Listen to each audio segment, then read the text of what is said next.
Hey everybody, Matthew here from MiniWargaming.com. And I want to spend some time today talking about the future of MiniWargaming and some major changes that are incoming. So hopefully you'll stick with me because I don't know how long this video will be because I have a lot of stuff to cover and it's really, really important. I want to talk about some of the challenges that we have been and are facing and what we plan to do to fix those and to really change a lot of how we operate to really improve the experience for you guys is really what we're looking for, and to bring even more fun into this hobby and really help people to experience what miniature wargaming is all about. We're about 18 years old now. This is June of 2025. It was June of 2007 that MiniWargaming.com launched. It started off as a humble little blog where we were teaching people how to make their own flock at home. Eventually we opened up our online store and then posted our very first video. Mini Wargamer Dave here from MiniWargaming.com. Let me tell you about our video contest. Just a few months later, and it's almost 18 years ago, of our YouTube video contest where we gave away a $500 prize for whoever could make the coolest video, like a stop motion or a battle report or whatever it was. Just really wanting to dig into that. 18 years later, and we've passed 500,000 subscribers. And I'm looking back on that, and it has been one heck of a ride. It has been fantastic. I have gotten much older. I was in my 20s when we started this, right? Yeah, I would have been in my mid-20s, and now I am almost in my mid-40s. My kids weren't even born. Now I've got 5 of them. And the oldest ones are playing these games with us and playing role-playing games with us, and it's just fantastic. I love this hobby so much. It is so near and dear to my heart. It has been a part of my childhood and now a part of my kids' childhood, and I just love it. Like I said, there's gonna be a lot of rambling here, so hopefully it can help me get through all of this. But we have faced a lot of challenges, especially over the last, I want to say 5 to 7 years. When we first started, the intent was to have an online store that just basically sold, it was a retailer for Games Workshop products and Terrain and other games as well. And we ran that for about 6 years, and it did grow. Even at our height, I think we did about $500,000 in our last year, about $600,000 in the last year. But it was such a resource hog because any money we did make would keep going into inventory. Eventually, we shut that down, partially because Games Workshop shut down online stores in Canada, but really we were already struggling, so I'm not going to blame them, and especially now that they've reversed that and anybody can sell online if they want to.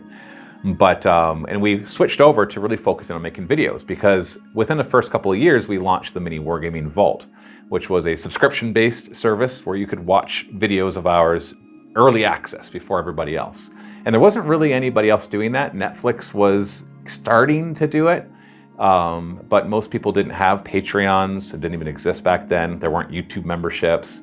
There wasn't Hulu and Amazon Prime and all these different things. And so the subscription service was an interesting journey because it started off, there's a lot of negativity around it. People would get really angry that we would dare to charge for content because it was such a new concept.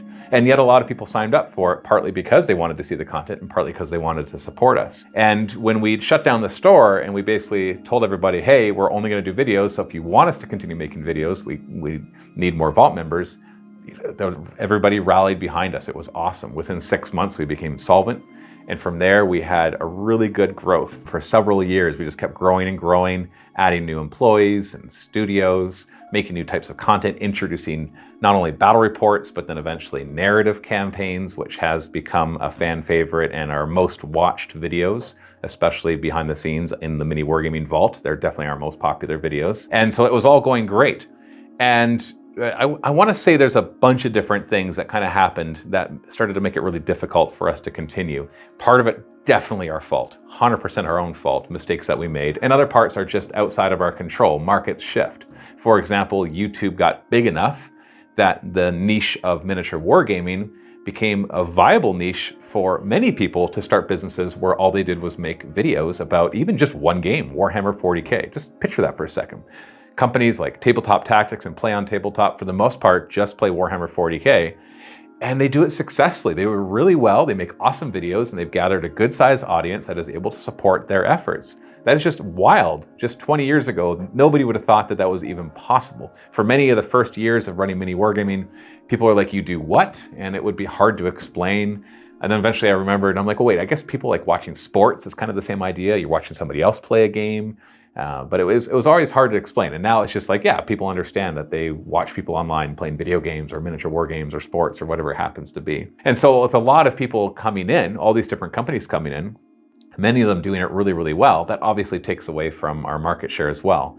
We also made a lot of our own mistakes. I think we grew a little complacent for a while and not trying to improve as much as we could. Also, we've started experimenting with other ways to make money and to grow the business. And so that started to spread ourselves a little thin. We're now just starting to trim that back and to start closing down other projects that we're working on so that we can focus just on the main critical ones. And of course, there's just obviously the economy shifting and changing, both in the internet and in North America and the world, as we all struggle in our own ways to be able to afford housing, food, clothing, and all that kind of stuff. And so and just all of that normal business stuff. It's been an excellent ride, but it definitely has been a challenge. And so when I've been looking at this recently and just wondering, what is the future of mini wargaming?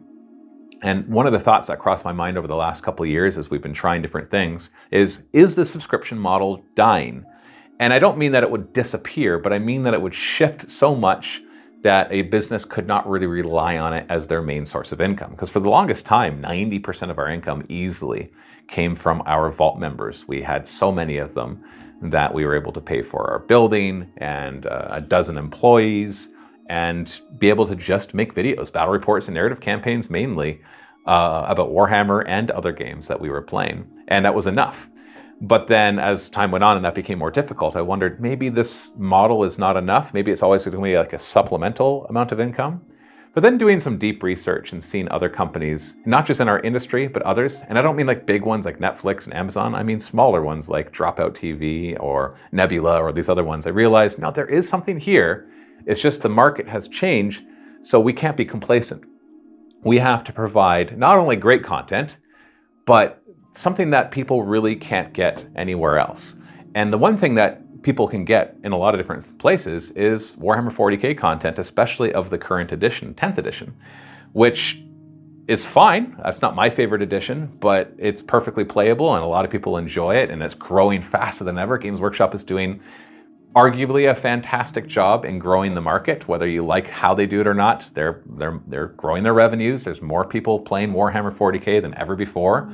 And because of that, that offshoots to other industries within it, being able to make more money, even other games, being able to recruit more players because as a whole, more are coming in. But we just kind of realized that's really not something that we are excelling at anymore, because we're not really high-end competitive players. Like Scary, he likes to go to competitions, but for the most part around here, and we're filming, it's more casual gaming, more narrative-driven, and that just wasn't resonating as much with everybody. And then we discovered, thankfully, this is actually through like Luca and Josh and Scary, that they started playing older editions of Warhammer 40k. They started in 2nd, they've done some 4th, we've done some 7th, and that all of a sudden really clicked, that people were enjoying that. And I'm trying to piece together exactly why, besides the fact that some people might argue they're better editions. I don't know if that's enough of a reason. And then I realized as I started to play them, that there was some nostalgia there, that these games aren't necessarily better, but they're different in a way that really forces you to focus on the fun narrative aspect of these games. Furthermore, we haven't been doing as many narrative campaigns over the past few years as we used to. I've done probably 70 plus narrative campaigns since we started doing them, but over the past few years, not nearly as many. And they have always been the most popular content, and yet I've always been trying to do so many different things that I haven't been able to keep up on them. And that, once again, that is a mistake that I personally, not even the company, but me personally, have made. And I am seeking to rectify that, as I'm about to talk about.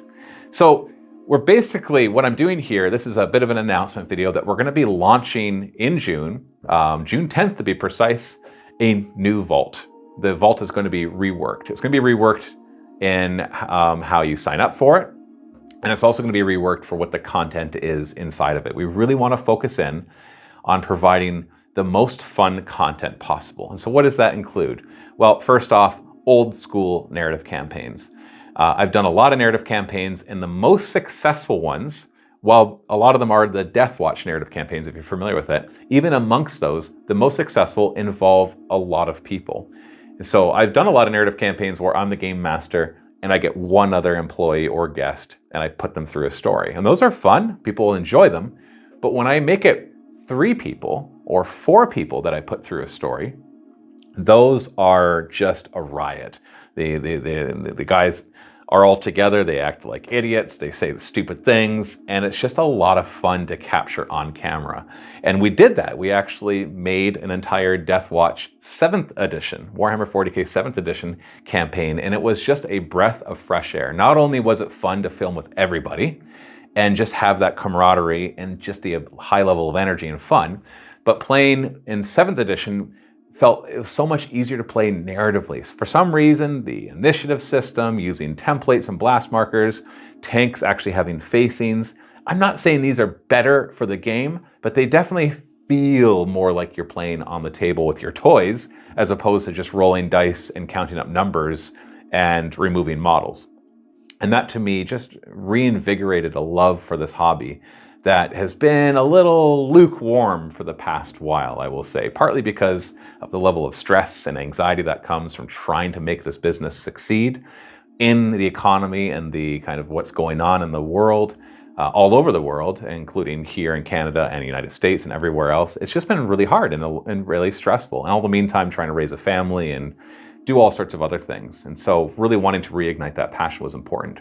So it's not just that old editions are what we're going to be about, because I'm sure we'll still play 10th edition from time to time. It's more about really focusing in on doing more narrative campaigns and making sure that the games that we do play that are one-off battle reports all have a purpose beyond just being a pitch battle. And that the tables look cool, that there's a lot of thought put into exactly what they'll look like. For example, I played a game of Warhammer 40k 4th edition last week with the 3rd edition Tyranid Codex, which actually lets you design your own Tyranids. And so I made an entire army that was pretty much all designed using this build your own Gaunts and build your own Hive Tyrant and build your own warriors. And it was really fun to see that, just being able to do stuff like that and have the entire thematic thing. And then we played on an awesome table where I was assaulting a salamander fortress. And there were so many moments where I just stopped and held the camera in just the right place. And I'm like, you know what? We could just stop right here, take some pictures, and this is fantastic. It's almost like a diorama, watching the Tyranids swarm up the stairs into this fortress. And I could feel just how much cooler it was to be able to play that way. And I hope I'm not beating a dead horse here, but it's just, that is so important to me, to be able to build these narrative looking tables that aren't just a bunch of L-shaped ruins that you need to make sure you block enough line of sight, otherwise everybody dies. And being able to just really focus on that narrative aspect in the campaigns themselves is just really what I want from this hobby. And at first I thought maybe I'm just getting old and therefore I just want the nostalgia thing from my youth. But as we've put out content like this, the audience, you guys, have really responded. Viewers have really enjoyed it. Not just people who played those editions, but even people who have never played those editions and being like, wow, this looks like a lot of fun. And I love just the spirit and energy that comes from it. And so that's going to be it. We're going to continue as well to work with our sponsors to cover other games as well, because I believe that they deserve a chance to be able to shine in the limelight. So we've got like Corvus Belli right now, who sponsors us to play regular Infinity. We've got one-page rules that we've been doing a lot of, and a lot of people have been enjoying that. We've got Titan Forge with Bloodfields. We've got Modifius, who had sponsored us to do Fallout factions, and 5 Parsecs from Home, which that was a single player thing that Luca really enjoyed. And we're in talks with other companies as well to cover even more games. And there's even more games that I'm not even mentioning that we currently cover as well. And so that's really cool, because it allows us to have that flagship Warhammer 40k, which draws in all the viewers and the visitors, and then we can expose them to us having a lot of fun with these other sponsored battle reports that go out for free. Those aren't behind a paywall.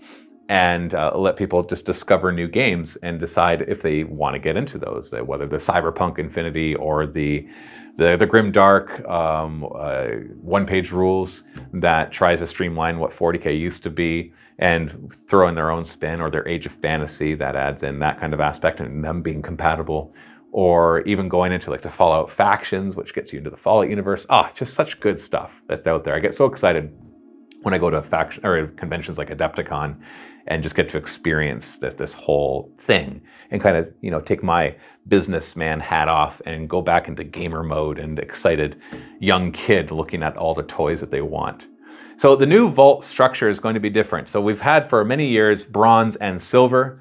And we just decided that it's kind of come time to be like, you know what, we're going to stop trying to spread ourselves between two things and kind of do both of them not as well as we could. So we're just going to make the one Vault membership. And good news for Vault members, if you're currently a bronze member, you'll get grandfathered in at the cheaper price. And if you're a silver member, then you'll get pulled down to the new price, because the new price is going to be very simple. Rather than having all these different prices, it's just going to be $8 US per month or $80 US per year. Those are your options. And I did put out a video not too long ago saying, sorry, we're closing down YouTube memberships because I don't have control over being able to change their prices. But I talked to somebody from YouTube and it turns out they are going to be changing that. So we are going to still have YouTube memberships. And so I'm going to leave the ones that are there. I'm going to create the new one that is the Vault, and then I'll just have different perks for those two. So that, you know, if you want to keep those, if you're already currently one, then that's fine. But right now I've actually activated those. So the new $8 a month Vault, that's not active yet. That'll be activated on June 10th because it's going to take some more behind the scenes because that's on our website. But the YouTube membership is active now. So if you want to sign up, then you can click the join button below and make sure you choose the membership's called the Vault. And that'll give you everything that Vault members will get. And so that's a good way to be able to show support and also get access to all this new stuff that'll be upcoming very, very soon. And so what the new Vault will contain is, you know, none of it's going to blow your mind, but it's going to be more of the schedule of it all.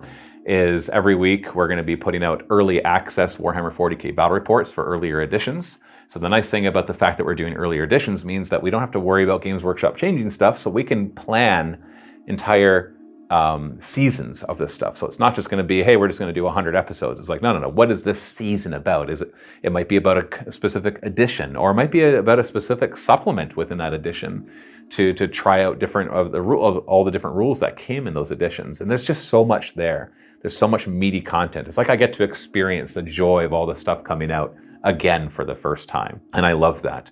The other thing you're going to get are narrative campaigns. Now these are going to stay exclusive to Vault members, except for the first episodes. Those always go out for free just to entice people to come on in. And so on the week that we launch, we're going to be putting out the new Death Watch 7th edition narrative campaign called Death Watch Perdition. And that's with, we got Steve, Luca, and Josh, each leading kill teams, and me as the game master putting them through the story. We've already filmed the whole thing. It's awesome. It's so much fun. And then our goal, if all of this goes well and we get enough people joining the Vault, is to have 2 narrative campaigns going at all times. And so we'll launch the Death Watch one, and a few weeks later we'll launch the next campaign, and then we'll just keep going like this, staggering their releases in seasons. So pretty much all the time, except for maybe like when one season ends, we might take a week off and then put up the next one just to give us time to have it ready. So pretty much all the time though, you'll have every week there will be 2 narrative campaigns with episodes waiting for you in the MiniWarGaming Vault. On top of that, we're going to resume the open vaults, which is our behind the scenes. Our goal is to do them weekly, but actually film them in such a way that we're filming throughout the whole week as people set up tables, as they get ready for narrative campaigns or whatever they happen to be doing. So it can become a really robust show, showing you how we're doing things and what's coming up. And as Vault members, you'll be able to be privy to all of that. So that'll be exclusive to Vault members as well. And when I say Vault members, I also mean YouTube members who take the Vault level. So if you choose that, and you get access to all of this stuff as well. It was a big choice to keep the YouTube memberships. I didn't want to get rid of them because I know a lot of people don't want to sign up on our website, because the best service that we have for delivering the videos is through Vimeo. And while Vimeo is awesome, what we don't have right now and can't afford to make yet is an app that will allow you to watch it on Apple TV or on your Roku or on your phone or on your tablet or whatever it is. So you really need to watch it on your computer, and there are ways to stream that to your TV, but it's not really intuitive or user-friendly. And so we wanted to make sure there was this option to have a YouTube membership as well. Even though YouTube takes 30% of it, remember, we don't pay for any of the hosting when it's on YouTube either. And so while we make a bit more money if you sign up to a Vault membership, we wanted to make sure people had that option, because I get it. We watch a lot of YouTube now on our TV at home. And so not having an app to watch things through really changes what you can enjoy and what you can consume. And we are really at that point now where this needs to work. Otherwise, we're going to have to maybe look at changing dramatically what our business is and maybe even shrinking it down. Because we've come to a point now where the number of Vault members that we have is not sufficient to maintain all of our expenses and all of our overhead. We're in a wonderful building, we've got wonderful employees, and that has just come to a point where it has become too expensive because we've have unfortunately a loss in the number of Vault members that we've had for the reasons that I said, and maybe for others that I don't even realize. So if this is something that you really want to see continue, we're going to need a lot of people to sign up. How many exactly, I don't know. It just depends on the kind of feedback that we get in that first week. And then in the first few months following that, we'll determine whether we want to do this. But in my dream is that we get enough people, which would probably be at least hundreds, if not a couple more thousand than we have right now, signing up in such a way that allow us to do every week, not only 2 sponsored battle reports in other games, but then 2 40K battle reports and 2 narrative campaigns coming out every week. So Vault members will have 4 pieces of content, and then people who aren't Vault members will also will get the 40K battle reports a month later than the Vault members. They'll only get the first episode of the narrative campaigns, but then they'll also get the sponsored battle reports of these other game systems. But they won't see the open vault, and they won't see narrative campaigns except for the first episode. And I can tell you the other one that we're about to start filming this Thursday is Gorka Morka, but going back to like the older Gorka Morka rules, but using the community edition that's on gorkamorka.co.uk. And I'm just so excited for that. We're going to start filming that this Thursday. And so that's going to be Skari, Josh, and Luca. And then I will GM it to put them through special missions. We'll do 3-player free-for-alls. We'll break up and do some PvPs. We'll do special missions like chasing down a train or raiding a squig farm. Oh, Gorka Morka. When I go back, and we did a few seasons of it, people really liked them, and I was surprised at how successful those were. Just totally out of the blue, I'm just like, let's do Gorka Morka. We did it, and just like the response was huge, and I did not expect that. I was just doing it for fun, thinking, this will just be a break from the other stuff that we do, and it turned out to be something that people really liked. So that means the first 2 narrative campaigns in the new vault will be a Death Watch 7th edition, and then shortly after that, a few weeks later, you'll start to see the Gorka Morka one going out. And on top of that, we have a 500,000 subscriber special video that Dave has been working on for a while, where we're going to be showcasing our entire collection of 40K models. I think we have over 400,000 points of them, but I don't remember the final tally. And that's going to be shown off in the video, and also talking about the history of MiniWargaming and all of that. And we're going to be doing a 24-hour live stream to launch this whole thing on June 10th. So I'll put a link below, because I'm going to have that set up so you can go and click there to be notified when it comes out. So that way we can get as many people on there as possible, and we'll have goals of like how many gifted memberships we can do, and really try to do a good amount of fundraising to secure the future of MiniWargaming. So if this is something that you want to see happen, then yes, I am asking for your help. And I know there will be some comments who will be like, oh, Matthew is asking for the community's help again. And you know what? I'm not ashamed of it, because you guys are the reason that we are able to do this. We're not Netflix. We're not Amazon Prime. We don't have hundreds of millions of dollars of budget to throw into TV shows that may or may not be good and may or may not get canceled after a season. We're just a bunch of people trying to make some fun content. In the end, we're not a big business. We're just I think we've got a little more than 12 employees at this point, if you include the people in the MiniWarGaming Forge as well. And that's it. That's the whole thing. That's trying to make all of this work with just the lean budget and number of people that we have. And so it's been a wild 18 years, and we'd love to continue, but we will need your help in order for that to happen. So the other thing that I want to talk about really quickly, just for the future of MiniWargaming as well, is which projects are going to disappear and which ones are going to stay. So we've been doing a lot of different things. And so the ones that are going to stay, at least for the near future, the 2 big ones are going to be the MiniWargaming Forge and, of course, Ravaged Star. Ravaged Star has been a wonderfully difficult, stupendously stressful and anxiety-riddled experience. Just trying to get this thing done has been really hard. It's been more expensive than we thought. It's been one heck of a challenge, but I love the game. Like right now, Luca's filming with a guest right next door, and they're playing Ravaged Star, and I just love it. I love the game. Was so much fun to create. It's been fun to beta test. Still is being beta tested. We're getting really, really close to being able to deliver that, and I'm excited for that. I'm worried about the current state of things in the world that might complicate things like tariffs from China to the United States. We got some serious hurdles that we need to overcome, but it's still, we're all in on that, and we're working hard on that behind the scenes. The MiniWarGaming Forge was an interesting one because it started off as a project of, could we have a store where we just kind of sell everything 3D printed? And we still have a lot of stuff on there, but I'm finding that that was struggling until we started honing in on a couple specialties. And the main one being a Kickstarter that we have running right now for the Ruins of Perdition, which is a sci-fi modular Gothic ruin set, which, you know, there's a million of those out there. But what we try to do unique with this one is not only have it look great, but have it all magnetized so that it flat packs. And so you can get like an entire table's worth of terrain flat packed down to a small box that takes up less space than the miniatures would take. And so that you can actually answer the question of how do I actually have terrain at home and not have it take up a lot of space. And so the Ruins of Perdition really answer that. So you can finally have a good looking set of terrain that's, if you want to play competitively for 10th edition, it's compatible with that. But if you want to play more narratively, you can reassemble it into really cool looking buildings. However it is that you want to try to accomplish that, Ruins of Perdition are about that. So if you want to help support the Forge and get some awesome terrain, whether you have a 3D printer and want to do it yourself, or you want to actually have us do it for you, which we've been able to do much more affordably because it flat packs, it'll ship a lot better too, then go ahead and check out that Kickstarter. I'll put a link below. So all the things that I hope that you'll take a look at and consider helping us with, that would be obviously looking at becoming a YouTube member and getting the vault level membership so that you can get access to all the stuff that's upcoming.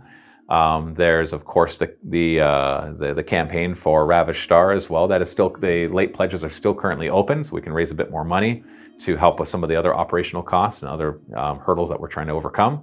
And of course the Kickstarter for the Ruins of Perdition as well, so that the Forge can go. And which thankfully the amount that it's already made shows me that the Forge has a good future. I'm about to order more printers today right after I finish filming this. And because we need to be able to do that in order to get it all printed and shipped out in a decent amount of time so we can get ready for the next set and the next set after that. And all very carefully being orchestrated in such a way that I have all the time I need to continue making narrative campaigns and manage that without burning out, because that's a really important thing. And it's been tough to not have that happen, which, you know, running a business, it's going to be tough. And sometimes you're going to burn out and sometimes it's going to be hard. And that is perfectly fine. But you do want to try to manage that as much as possible. Anyways, we're almost at what, half an hour? So if you're still here, you're fantastic. Thank you for listening to me ramble on about this stuff.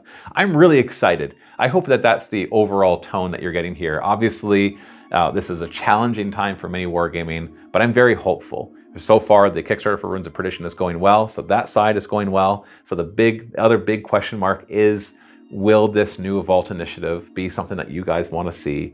Is that going to be the thing that finally gets us going back again and growing in such a way that we can provide the content that we want to provide you and really keep our expenses down, but keep the revenues high enough that we can afford to continue paying everybody and afford the overhead and everything else? Because I don't want to have to make serious cuts and changes to MiniWargaming. I'd rather be able to continue as it is, and even maybe very carefully grow with new video editors or new content producers, but always very cautiously and not overextending ourselves. I'm not looking to become a company that has hundreds of employees.